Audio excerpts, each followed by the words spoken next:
ಮತ್ತೆ ಎಲ್ಲ ಹಿಂಗಿದ್ದೀರಾ, ಚೆನ್ನಾಗಿದ್ದೀರಾ, ಸಕ್ಕತ್ತಾಗಿದ್ದೀರಾ, ಮಸ್ತ್ ಆಗಿದ್ದೀರಾ ಅಂತ ಹೇಳ್ತಾ ಇವತ್ತಿನ ಕಾರ್ಯಕ್ರಮದಲ್ಲಿ ನಾವು ರೀಇನ್ಕಾರ್ನೇಷನ್ ಅಥವಾ ಪುನರ್ಜನ್ಮ ಬಗ್ಗೆ ಒಂದು ಮಿಸ್ಟೀರಿಯಸ್ ರಿಯಲ್ ಇನ್ಸಿಡೆಂಟ್ ನೋಡೋಣ ಬನ್ನಿ.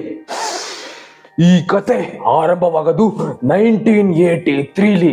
ಇವತ್ತಿಂದ 41 ವರ್ಷಗಳ ಮುಂಚೆ ಇಂಡಿಯಾಲಿ ಆ ಗ್ರಹದಲ್ಲಿ ಒಬ್ಬ ಬಿಸ್ನೆಸ್ ಮ್ಯಾನ್ ಇರ್ತಾನೆ.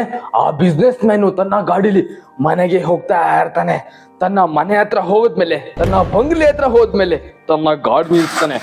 ಗಾಡಿ ನಿಲ್ಸಿ ಹಾರ್ನ್ ಮಾಡ್ತಾನೆ, ಪಿಂಪಿಂಗ್ ಪಿಂಪಿಂಗ್ ಪಿಂಪಿಂಗ್ ಅಂತ 4 ಸಲ ಹಾರ್ನ್ ಮಾಡಿದ್ರು ಕೂಡ ಅವನ್ ಮನೆಯಿಂದ ಯಾವ ರೆಸ್ಪಾನ್ಸ್ ಬರಲ್ಲ. ಅದಕ್ಕೆ ಅವನು ಡಿಸೈಡ್ ಮಾಡ್ತಾನೆ, ತಾನೇ ನನ್ನ ಗಾಡಿಯಿಂದ ಇಳಿದ್ಬಿಟ್ಟು ಮನೆ ಹತ್ರ ಹೋಗಕ್ಕೆ ಅವನು ಡಿಸೈಡ್ ಮಾಡ್ತಾನೆ.